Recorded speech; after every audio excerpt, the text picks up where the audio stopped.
guys, it's that's why from ShiGig coming at you.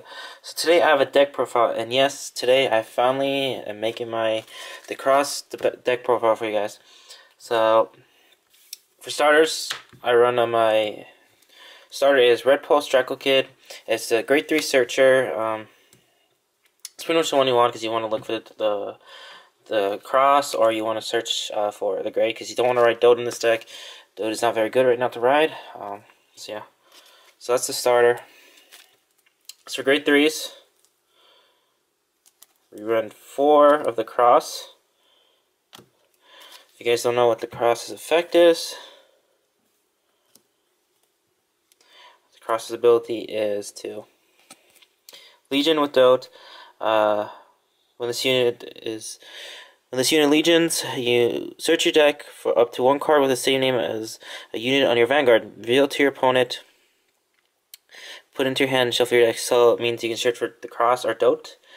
And its second ability is Counterblast 1 when the attack does not hit.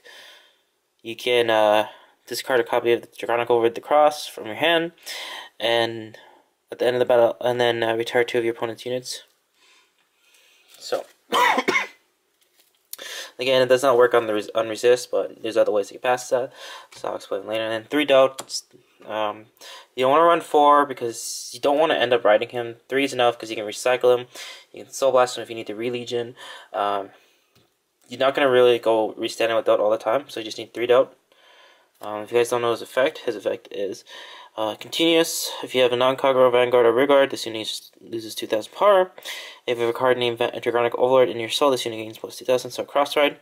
One of the very first cross rides. Counterblast 2, choose a card named Dragonic Overlord at the end from your hand, and discarded. When this unit attack hits a Vanguard, you may pay the cost if you do stand this unit. So basically what this means is, when you're in Legion, you have these 2 as your Legion, so basically if you attack the Vanguard. If the attack hits, you can Counterblast 2, discard a copy of Dode, restand, and if the attack doesn't hit, you can Counterblast 1, discard a copy of the cross, and retire 2 units, so it leaves your opponent with an ultimatum. And when you do Legion, you can either grab a copy of Dode or the cross, so that leaves your opponent with wondering, do you have a copy of copy of the cross in your hand, or a copy of Dode in your hand? Do you have the other copy of whatever you didn't search in your hand already? That kind of stuff. It's very good, very rushed. It's really good mid-game. Kind of loses luster in late game. That's why we have this guy here, Dragonic overlord. Prediction Emperor, Dragonic overlord the Great, or do you even lift the buff? If you don't know his effect is Legion with Perdition Dragon, Dragonic Neoflame. Oh, by the way, when this guy's in Legion, he's a 22k attacker. So just so you guys know, so he still hits magic numbers by himself. That's why he doesn't have like a plus 2k when he attacks. So this guy attacks for 20,000 in Legion, and then he has Counterblast 1. Choose 2 cards from your hand and discard them. At the end of this battle, this unit attack the rear guard. If this unit is Legion, you may pay the cost. If you do, stand all of your Vanguards. This ability can be used for the rest of the turn.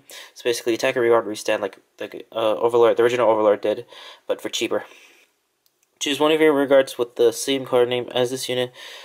As a unit on your Vanguard, retire this when this unit attack hits. You may pay the cost. If you do, choose one of your opponent's rear guards and retire. So that means you can, if you have like a copy of him in rear guard, or you have the Legion mate. I'll show you that in a little bit. If you have the Legion mate, you can attack a rear guard, eat one of the units, retire the one. So usually what you do is like you'll attack with either him, with rear guard with him to the Vanguard. Okay, attack with the and then attack with him Legion to a rear guard, and if it hits, they're most likely not going to guard it because he still restands either way. So you can retire, and then eat that unit, and retire another calm, so it'll be free. And also it allows you to, say for example, it was the grade 2/8.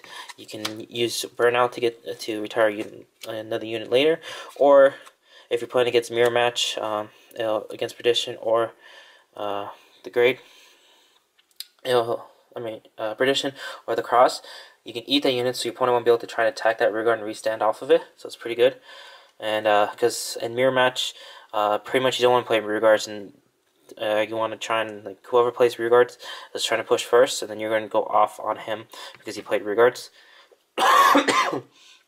So with that, that's why mirror matches always last for a really long time. Like they'll usually go to time if you're in a big tournament. As for grade 2s, I play 4 Burning Horn Dragon, which is the 12k attacker for Overlords. As long as it has an Overlord in its name, it becomes a 12k attacker. So it means no matter what grade 3 you have, you're going to have a grade 3 guaranteed, so you don't have to wait for Generation Break 1 like the other ones do. These are actually really hard to get right now because it's from set 5, I think. Yeah, set 5. And then I play 4 Perdition Dragon, Dragonic Neoflame. He's actually really good because you can set up combos. For example, if you can tag a rear guard. If you don't want to eat a unit with him, if you don't want to eat, you can just call him, tag rear guard, and then just counter last one, retire that unit. Or you can like go 9-2 rear guard. If it hits, counter last one, retire it, and then attack with him to another rear guard.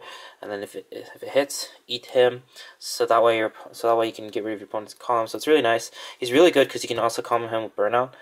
4 is actually I found to be really good. I didn't like 3 or 2 because you kind of go through them kind of quick sometimes, or you may draw into them and you can't Legion with the grade. Yeah, you can Legion back in, but if you damage check 2 and you're only playing 2, that sucks. If you damage touch like 1 and then you have like 1 in the hand, 1 soul, you can't really do anything if you can't Soul Blast. And then I run 3 Dragonic Burnouts. If you know his effect is I should actually explain Neoflame's effect for you guys first. Neoflame's effect is when this unit is placed on rear guard until the end of turn, this unit gets counter +1 when your opponent's rear guard in the same column as this unit is put into the drop zone. You may pay the cost. If you do, choose one of your opponent's rear guards in the same column as this unit and retire. So pretty much, if you you hit like the cross and you use the cross's effect to retire 2 units, you can retire 2 front rows, and then whichever column he is and you called in that turn, you can count +1 retire and stuff like that. And then Burnout's effect is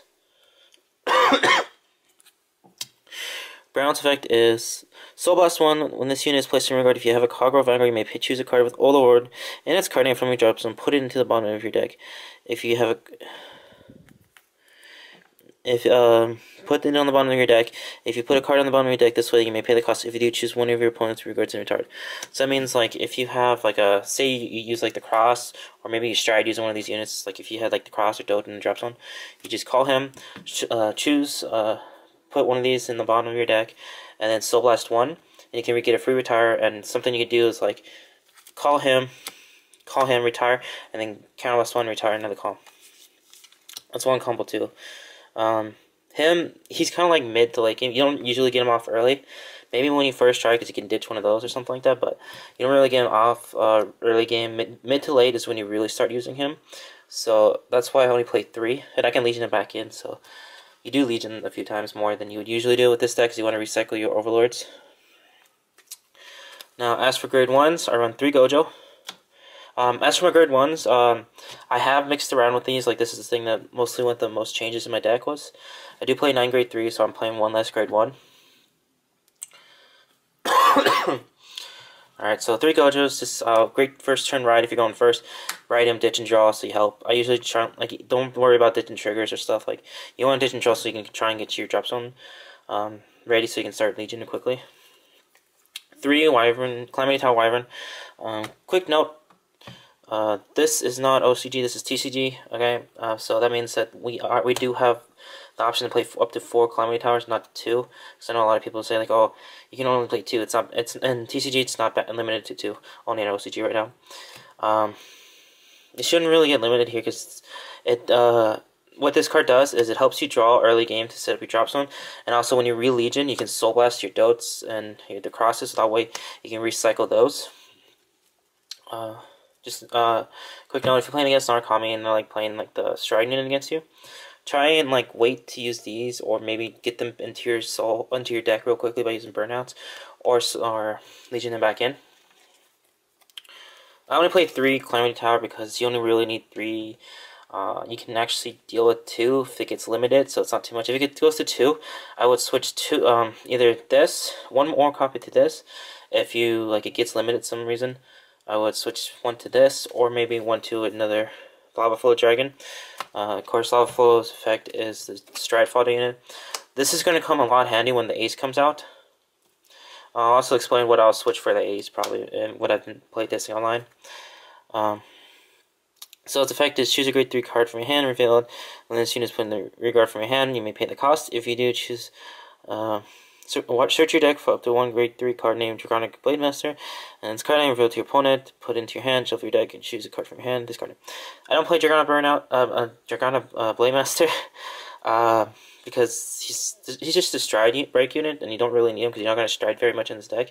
I have this because sometimes like you need to stride before you can Legion, or maybe you know that you're not gonna be able to get like Dote or the cross off, so you would stride more, and it just really helps sometimes. Like it's helped me a lot.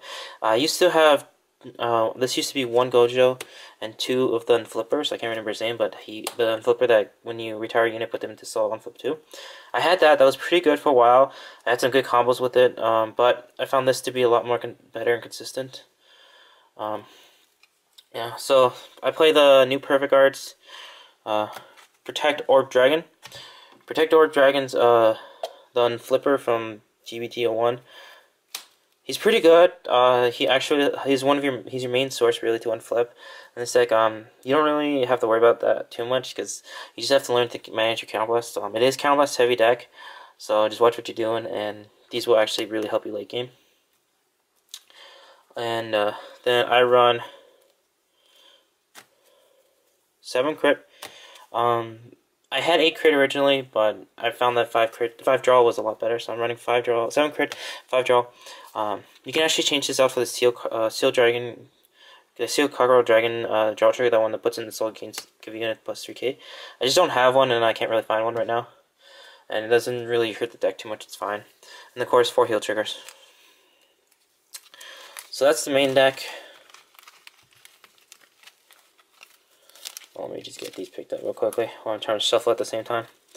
I'll go into the G-Zone real quickly. I'm just doing that so I can at least get a little shuffle. So I'll tell you what I'll change in the G-Zone for when the Ace comes out. I don't know we don't know all the stuff in Sovereign yet, the set 3, so I can't really tell you what I'll change in there. But for the G-Zone, I have 2 Divine Dragonite Mohammed. Usually you have him as your first stride unit, so you want to have him go first. And then I have Fort Root Flares. These are pretty good. They allow you to retire columns. So if you don't know what Mohammed's effect is when this attack hits, if you can retire one of your opponent's rear guards. Root Flare's effect is when you have 2 face-up units in your G-Zone. So that doesn't mean like if you have him, like if this was your G-Zone, like if you had him,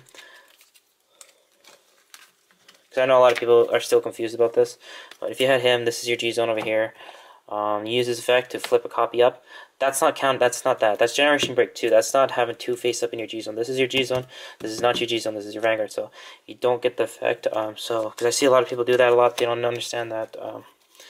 That Generation Break 2 is that. This is Generation 2. What it means, like you have one in your Vanguard face up, and you have one in your G-Zone face up. But you have to have like 2 units face up in your G-Zone. So his effect is